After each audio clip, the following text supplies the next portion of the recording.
어제가 일단 총선 선거법 공소시효 만료일이었습니다. 어제 10월 11일 기점으로 이제 6개월 공소시효가 만료가 됐는데 일단은 뭐 국회의원 기소 대상이 20명은 넘지는 않을 것 같다. 이런 또 관측이 나옵니다.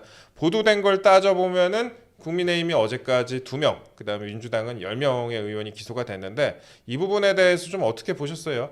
일단은 그 민주당 10명이라고 하는데 네. 사실은 이거 11명으로 봐야 돼요. 그렇죠. 왜냐면은 그 대장동 변호인 카테고리에 들어있는 분으로 유명한 네. 그 박균택 의원 있지 않습니까? 그렇죠. 예. 민주당 광주 광산 갑. 네. 이분 본인이 기소되진 않았는데 예. 지금 회계 책임자가 기소됐습니다. 예. 그리고 회계 책임자가 기소된 내용을 보니 이분은 의원직 상실할 가능성이 굉장히 높아요. 제일 먼저 말씀드리는 이유가 있습니다. 예. 자, 어떤 지금 건가요? 회계 예. 책임자가 박균택 의원 회계 책임자는 왜 기소가 됐느냐? 예. 선거 비용 초과 지출 혐의로 기소가 됐어요. 네. 지난 총선에서 광주 광산갑이 법정 선거 비용 1억 9천만 원 예. 정도 된다고 합니다.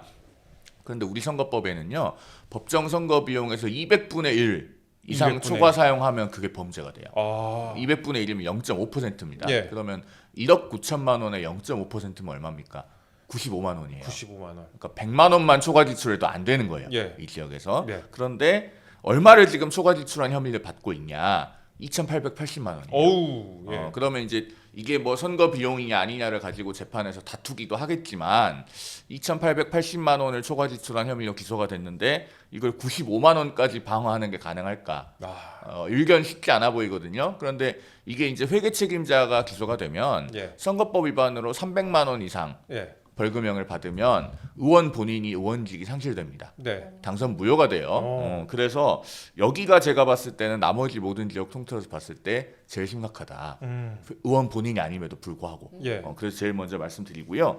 이 박균택 의원 같은 경우에는 저는 그 변호사일 때 그 이재명 대표 뒤에 서가지고 또 뭐 여러 가지 특이한 논리로 말을 했던 게 생각이 납니다. 유명한 말씀이 예. 있죠. 이 운전면허증에 경찰청장 네. 직인 찍혀 있으면 이게 경찰청장이 직접 발급해 준 네. 거냐. 그러면서 이재명 도지사의 직인 찍힌 그 결제 서류들에 대해서 이제 그런 방어 논리를 펼쳤던 네. 그런 게 있는데 이분이 지역구가 광주 광산 갑이기 때문에 네. 선거법 회계 책임자 재판 결과에 따라서 의원직이 상실되더라도 여기 사실 국민의힘이 의석을 가져오긴 쉽지 않습니다. 쉽지 않죠. 다만 어떤 의미가 있느냐, 이게 이분이 지금 법사위에서 여전히 이재명 대표의 변호인처럼 활약을 하고 있어요. 그렇죠. 예. 그런 입법 권력의 사유화가 중단될 수 있다는 점에서는 이 지역 그 재판 결과가 굉장히 의미가 있다라는 생각이 듭니다. 예. 자, 그 다음에 이제 나머지 기억들 좀 살펴봐야 되는데 그렇죠.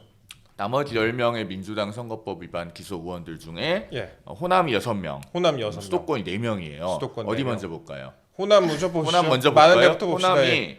호남이 좀 심각한 분들이 있어요. 예. 일단은 이 배경을 좀 설명을 드리면 이게 뭐 양당의 공이 좀 그런 면이 있는데 네. 그 소위 이제 안방이라고 불리는 지역에서는 경선이 굉장히 치열하지 않습니까? 그렇죠. 그래서 이 경선 과정에서 선거법 위반이 많이 발생을 해요. 아. 그 중에서 제가 지금 제일 심각하다고 보이는 것은 광주 동남을의 안도걸 의원입니다. 안도걸 의원. 안도걸 의원은 굉장히 좀 혐의가 중해요. 아, 여기 물론 쇼킹하더라고요. 예, 물론 이제 혐의가 중하다고 해서 이분이 뭐 유죄다 제가 이렇게 단정을 하는 건 아닌데 재판을 네. 받아봐야 되는 거니까. 그런데 이분이 이제 그 지난 총선 경선 과정에서 불법 전화 홍보방을 운영한 혐의를 받고 있습니다. 참고로 제가 이 지역을 좀 아는데 광주는요, 이게 선거운동 문화가 어떻게 되냐면 경선이 너무 치열합니다.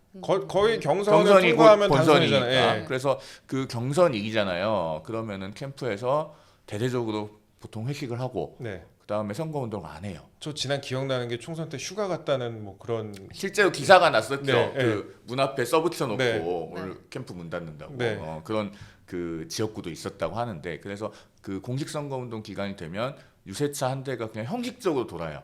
예. 선거운동 거의 안 하고 네. 그런 일들이 많이 있는데 여기도 그래서 경선이 과열되다 보니 발생을 내리는 것 같은데 이런 일이 있습니다. 그 안도걸 의원은 지금 불법 전화 홍보방을 운영한 혐의를 받고 있는데 네. 참고로 이 경선 운동을 할 때 우리가 전화를 걸어서 그 당원이나 뭐 유권자들에게 전화로 홍보를 하는 것 자체는 가능해요.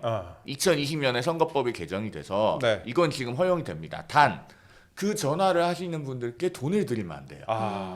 그 유급 선거 운동원이 아니거든요. 예. 못하게 돼 있습니다. 경선 과정에서. 그래서 이 속칭 전화방이라고 하는 게 왜 문제가 되냐면 유권자들에게 전화로 홍보한 것 자체가 문제가 되는 게 아니고 일당을 주기 때문에 문제가 되는 그렇죠. 거예요. 네. 근데 이분은 지금 그 경선운동 관계인 10명에게 네. 총 2,554만 원을 대가로 지급한 혐의를 받고 있어요. 여기도 많이 오바. 상당히 중요해요. 예. 그러면은 이게 이제 의원 본인이 관련된 것으로 유죄가 인정이 되면 이것은 보나마나 의원직 상실입니다. 예.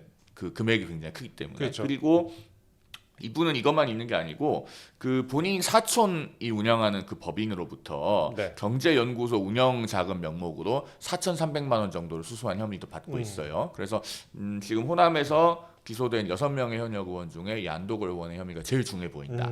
그다음에 이제 그 전화방 운영과 관련해서는 민주당의 광주 북구의 정준호 의원 네. 또 지금 기소가 돼서 이분은 기소가 좀 일찍 돼가지고 재판을 그렇죠. 이미 받고 있습니다. 30일에 바로 또 조회한다고. 예. 그렇습니다. 예. 그다음에 시간 관계상 저희가 다 살펴볼 수는 없는데 전주병의 정동영 의원도 좀 그렇죠. 살펴봐야 될 것 예. 같아요. 지금 그 정동영 의원은 허위사실 공표 혐의를 받고 있는 게 있거든요. 네. 이게 뭐냐면은 그 본인은 이제 우스갯소리로 농담으로 한 거라고 주장을 하는데 네. 지난 경선 국면에서 뭐 20대로 응답을 해도 된다는 식으로 그 아주 묘한 발언을 하나 한 게 있어요. 그래서 이 발언 자체를 가지고 기소가 되지는 않았는데 네.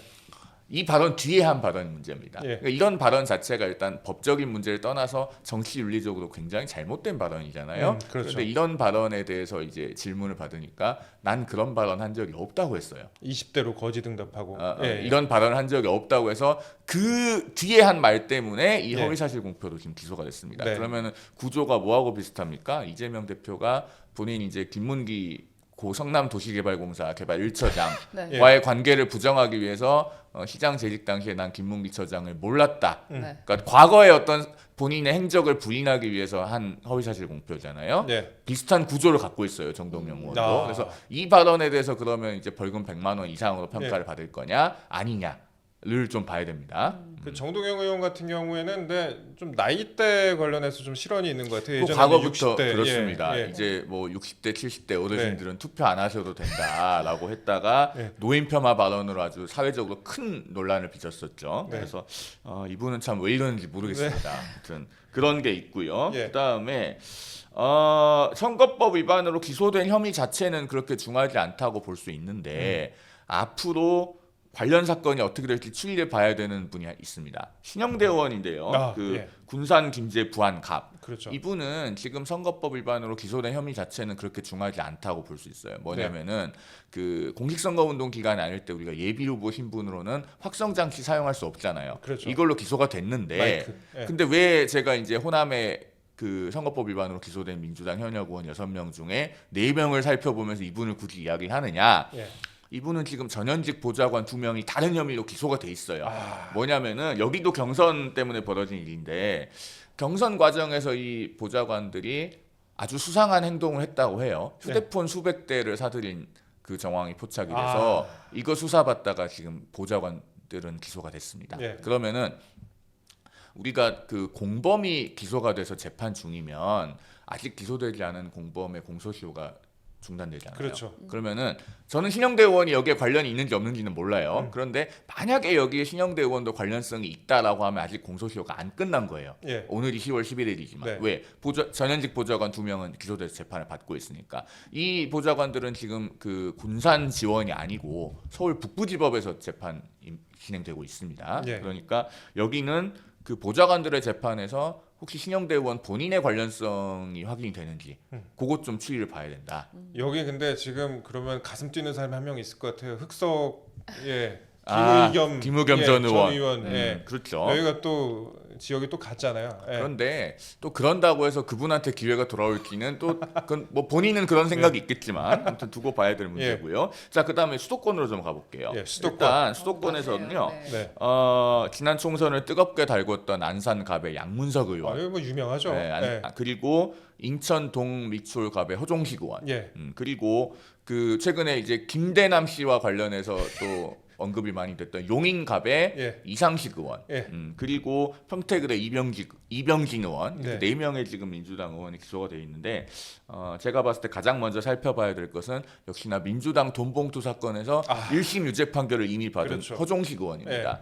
여기는 지금 여기도 제가 봤을 때는 의원직 상실 가능성이 높다고 봐야 돼요. 예. 왜냐하면 지금 선거법 위반도 역시 허위사실 공표로 기소가 돼 있어요. 그 많은 부분에서 그 이재명 대표와 판박인 분들이 좀 계신 것 같아요. 이분도 본인의 과거 행적을 부인하기 위해서 지금 허위사실 공표를 한 혐의를 받고 있거든요. 네. 즉 그 민주당 전당대회 돈봉투 사건 관련해서 나는 돈봉투 본 적도 없고 받은 적도 없다.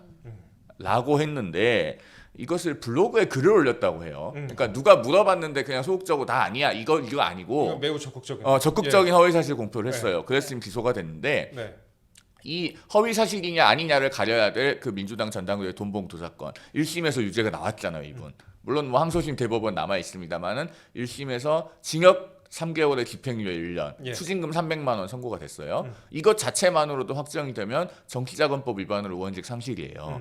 그런데 이제 선거법 위반으로 허위사실 공표 벌금 100만 원 이상이 나오면 그 당선 무효에 해당하는 형이니까 이제 선거비용 보전 받은 것도 반환해야 될 거 아닙니까? 그렇죠. 이런 문제들이 있습니다. 허종식 의원 지역구는요. 지난 총선에서 국민의힘 심재돈 후보하고 민주당 허종식 후보가 1대1로 붙었어요. 무소속 후보나 제3 후보가 아예 없습니다. 그러면서 이제 7.47% 차이가 났는데 예. 그러면은 상대방 표를 한 4% 가져오면은 승부가 바뀔 수 있는 그런 지역구예요. 그러면은 이 지역 유권자들께서 허종식 의원이 전당대회 과정에서 돈봉투를 받았다고 인식을 했으면 선거 결과 달라졌을 수 있겠죠. 그렇죠. 그래서 이 허위사실 공표는 허위사실이라는 게 인정이 되면 굉장히 혐의가 중하다고 볼 수 있고 그 전에 아마 돈봉투 사건의 결과가 먼저 나올 것 같은데 네. 어쨌든 의원직 상실 가능성이 상당히 높아 보인다. 둘 중에 어떤 거로든. 예. 그렇죠. 예. 그래서 이 지역은 일단 내년 그 4월 재보궐선거 전에 이 사유가 30일 전까지 확정이 되면은 그러네요. 예. 보궐선거를 치르게 되는데 네. 그때까지 확정이 될지 모르겠어요. 지금 10월 11일이니까. 지금 한 5개월 안에 정도 확정이 돼야 안에 됩니다. 되는데 지금 근데 조희대 대법원장이 그래도 신속하게 강조를 하고 있으니까 잘하면 또 가능할 수도 있을 것 같기도 그 하고. 돈봉투 네. 사건의 대법원까지 확정이 되는 게 얼마나 빨리 될지를 좀 봐야 될 것 같아요. 그런데 제가 봤을 때는 이 지역은 늦어도 2026년 전국 동시 지방선거 때 네. 함께 보궐선거를 치를 가능성이 엿보인다라는 점을 말씀드립니다. 물론 제 주관적 의견이고 허정식 의원이 반론하실 거면 나오시면 되겠습니다. 네. 예. 자, 예, 말씀해 주시죠. 예, 그 다음에 이제 안산갑을 또 가봐야 아유, 되겠죠. 거기는 예. 저는 여기도 보궐선거 가능성이 높다고 봐요. 거기 왜냐하면 제일 높을 양문석 것 같아요. 의원의 그 이제 그 사기 부정대출 네. 관련해서는 이미 지금 기소가 됐잖아요. 네. 그리고 이건 뭐 우리 국민들께서 다 알고 계시는 사안이기 때문에 네. 제가 이거는 뭐 자세한 설명은 생략하겠습니다. 예. 그런데 이분 선거법 위반으로 또 기소가 됐어요. 뭐냐 두 가지가 있는데 하나는 앞서 그 사기 부정대출 네. 관련해서 본인이 역시나 SNS로 허위사실 공표를 했다는 겁니다. 그러니까 내가 의도적으로 새마을금고를 속인 게 아니다. 그리고 새마을금고가 그 대출금 사용처 이런 거를 확인하지 않았다. 뭐 그런 요지로 SNS를 올렸는데 그게 이제 사실이 아니라는 거죠. 예. 그리고 지금 그 새마을금고로부터 대출 받은 것이 사기 대출이라는 혐의로 지금 재판을 받고 있으니까 예. 이게 일단 허위사실 공표 한 가지고 또 한 가지는 재산 축소 신고가 있어요. 재산 축소 신고. 그 이제 대출 받아서 구입한 아파트 실거래가 기준으로 신고를 해야 되는데 잠원동 아파트. 예, 그렇죠. 이걸 예. 이제 공동주택 공시가격으로 신고를 해서 거의 한 10억 정도 차이가 나지 않습니까? 네. 그래서 이 부분이 제가 봤을 때는 상당히 그 의원직 상실 가능성이 높다. 왜냐하면은 우리 재산 축소 신고는요. 예. 이게 비례대표 같은 경우는 유권자들이 그냥 당을 보고 뽑는 거지 후보 재산 내역 이런 걸 뭐 상세하게 보고 선택하지 않는다고 봐서 벌금 90만 원, 80만 원 이렇게 나오는 예들이 있어요. 근데 지역구 후보 같으면요. 법원이 관대하지 않아요. 재산 축소 신고에. 왜냐면은 재산 같은 것은 정말로 정확하게 신고를 해야 되고 우리가 이거는 또 후보자 본인이 그 정정 신고를 할 기회도 있거든요. 그렇죠. 바로 뒤에 얘기를 하겠지만 뭐 용인갑의 이상식 의원 같은 경우는 뭐 다음 날 수정 신고를 했다고도 해요. 네. 양문석 의원은 제가 알고 있기로는 이게 그 제때 정정 신고 안 해서 투표소에 그 선관위 맞아요. 공지문 붙어 붙었거든요. 예. 예, 그 정도 되면은 이것은 양형할 때 결코 관대하지 않습니다. 실제로 과거에 이제 뭐 구청장 예. 이런 사람들 지역구 선거죠. 재산 축소 신고로 구청장 상실됐던 그런 사례들도 있어서 예. 여기 양문석 의원도 상당히 가능성이 높다. 아. 라고 볼 수 있을 것 같고요. 자, 그 다음에 예. 이제 그 문제의 용인갑. 용인가. 용인갑. 여기 이제 이상식 의원이 지금 민주당 현역 의원이지 않습니까? 그렇죠. 이분 재산 굉장히 많아요. 96억 96억인데 예. 이분이 당시에는 얼마로 신고를 했냐? 73억으로 신고를 했어요. 그러면은 아까 지금 양문석 의원 10억 얘기했는데 이분은 이제 축소 신고한 규모가 23억이나 되는 거예요. 물론 그 총선 당시에 다음 날 정정 신고를 했다고는 합니다만 여기 이제 차익이 워낙에 크잖아요. 예. 그리고 이게 이제 배우자 미술품 가액이에요. 주로 한 40억 되는 거를 17.8억 정도로 맞아요. 신고를 했다가 이제 뭐 정정 신고를 했다고는 하는데 여기에 하나가 또 있어요. 그러니까 이분도 재산 축소 신고만 있는 게 아니고 내용적으로도 지금 허위 사실 공표를 한 혐의를 받고 있는 게 있습니다. 뭐냐면은 그 본인의 이제 납세 내역과 관련해서 내가 미술품 가액이 급등을 한 것이고 이게 이제 그 2024년 현재 작품을 계속 보유하고 있어서 뭐 이우환 화백 이렇게 좀 유명한 사람들의 미술품을 배우자가 보유를 하고 있었던 것 같아요. 그래서 이것에 관해서 미실현 이익이다. 그러니까 팔아야지 무슨 양도소득이 발생할 거 아니겠어요? 예. 그러니까 내가 미실현 이익일 뿐이어서 세금을 납부를 안 했다. 이런 그 취지로 해명을 했는데 검찰이 보는 시선은 달라요. 이거는 그 미술품 매매로 재산이 늘어난 것이다. 그래서 미술품 가액이 상승해서만이 아니다. 이렇게 지금 검찰은 보고 있습니다. 예. 이 부분은 뭐 법원에 가서 좀 판단을 받아봐야 될 것 같은데 그래서 이상식 의원도 지금 좀 잠 못 드는 밤을 보내셨을 것 같다라는 생각이 듭니다. 한편으로 좀 부럽기도 하네요. 재산을 축소 신고하는 그런 마음은 얼마나 행복한 마음일까. 예? 그런데 이제 그 이 용인갑 그 용인갑. 기업 구민들이 저는 좀 안타까워요. 예. 왜냐하면은 이 전에도 이제 2명의 국회의원이 연속해서 의원직 상실을 했던 지역이거든요. 맞아요. 예. 그런데 이상식 의원이 또 만약에 의원직 상실하면은 이게 이제 3연속입니다. 네. 그러면은 이 지역구는 정말로 이제 순환사가 계속되는 것인데 정말로 좀 깨끗한 그 후보들이 가서 경쟁을 해야 되지 않을까라는 생각이 듭니다. 그래서 예. 일단은 시간 관계상 저희가 그 기소된 모든 정치인들을 살펴보지는 못했습니다만 이 정도 하고 그다음에 짧게만 덧붙이면은 아무리 국민의힘 대변인이라지만 왜 민주당 얘기만 하고 국민의힘 얘기는 안 하냐라고 할 수 있는데 그 지금 구자근 의원 기소가 돼 있잖아요. 조지현 의원도 됐고. 그, 예. 그 고사상의 네. 돼지 머리에 돼지머리. 5만 원짜리 꽂았다가 네. 기소가 됐는데 물론 그 기소를 한 검찰의 판단을 뭐 존중해야겠지만 네. 그거를 그 비난 가능성이 그렇게 중하다고 보는 것은 좀 과하지 않는가 싶은 생각이 들어요. 그러니까 그거는 그러니까 정말로 기업 국민한테 내가 현금 5만 원을 네. 주려고 하는 게 아니고 네. 이거는 뭔가 이게 돼지머리가 고사상에 놓여 있으니까 네. 어떤 관행적인 표현을 하는 것 같은데 이건 좀 법원의 판단을 받아봐야 될 것 같습니다. 다툼의 여지가 네. 있을 것 같다 말씀을 하셨고 네. 저는 사실 뭐 국민의힘 말씀을 좀 들으시긴 했는데 사실 당선자 차이가 엄청 차이가 나잖아요. 저희가 뭐 워낙에 소수당이다 보니까. 소수당이잖아요. 예, 지금 그런 상황입니다. 네. 그래서 지금 전체적으로 보면 아까 처음에 말씀드린 박균택 의원까지 해서 민주당 의원은 사실상 11명이 네. 지금 선거법 재판을 받고 있는 것이다. 이렇게 봐야 될 것 같은데 예. 호남이 7곳, 네. 그다음에 수도권이 4곳. 예. 지금 그런 상황이다라고 정리해서 말씀을 드릴 수 있을 것 같습니다. 제가 그러면 이 말씀을 드리고 싶은 게 조희대 대법원장이 최근에 이제 신속한 재판에 연일 강조를 하고 있잖아요. 특히 이제 선거법과 관련해서 633으로 처리를 해라. 그 원칙을 지켜라. 이건 법원 행정처에서도 지금 그런 오더를 내리고 있는 상황인데 일선 재판장한테 그러면 이번 총선에 대해서 이제 뭐 선거법 위반으로 기소된 사람들 같은 경우에 내 1년 안에 보통 이제 선거법 사건이 끝날 테니까 그러면은 내후년 지방선거쯤에는 보궐선거를 상당히 많이 할 수도 있겠다 그런 관측도 드네요. 그럴 수 있죠. 예. 그럴 수 있고 그 조희대 대법원장이 633 원칙을 지키라고 강조를 한 거는 굉장히 의미가 크죠. 네. 공직선거법 270조에 반드시 하여야 한다 이렇게 되어 있잖아요. 반드시. 네, 반드시. 그런 표현이 있는데도 사실은 그 이재명 대표의 선거법 재판 지금 1심만 2년 이상 네. 걸린 것처럼 이게 네. 현실에서 많이 안 지켜지고 있어요. 맞아요. 그런데 네. 제가 2주 전에 우리 코너에 출연해서 말씀을 드렸다시피 이게 지키려고 들면 지킬 수 있습니다. 그렇죠. 그러니까 이재명 대표 2018년 공직선거법 재판 네. 그거 제가 말씀드렸잖아요 2주 전에. 네. 그러니까 그때 1심은 이재명 대표의 그 형 정신병원 입원 관련한 네. 직권남용 권리행사 방해 혐의가 같이 붙어 있었어요. 네. 그다음에 허위사실 공표가 3가지 혐의가 있었고 예. 그러니까 사건의 사이즈가 작지 않고 그래서 당시 증인 숫자도 지금 현재 이재명 대표의 그 1심 재판과 비슷하게 증인이 50명이 넘었어요.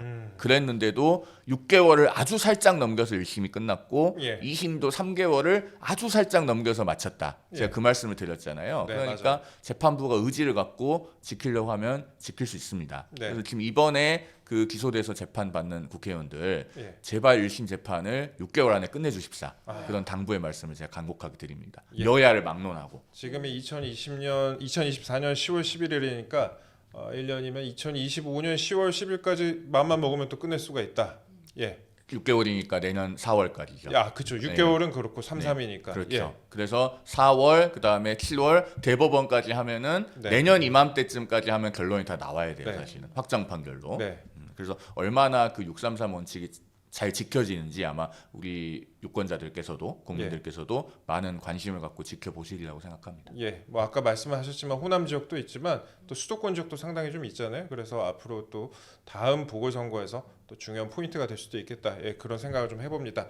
예, 그런데 선거법 얘기가 나왔으니까 네. 예, 또 다른 사람 또 생각나는 사람이 또 있어요. 생각이 이맘때서. 나죠. 또 이재명 대표의 부인 김혜경 여사의 선거법 위반 사건 한번 여쭤볼게요. 그 김혜경 씨와 식사 모임을 가졌던 그 동석자 증언과 배치되는 증거가 재판에서 드러났다고 하던데요.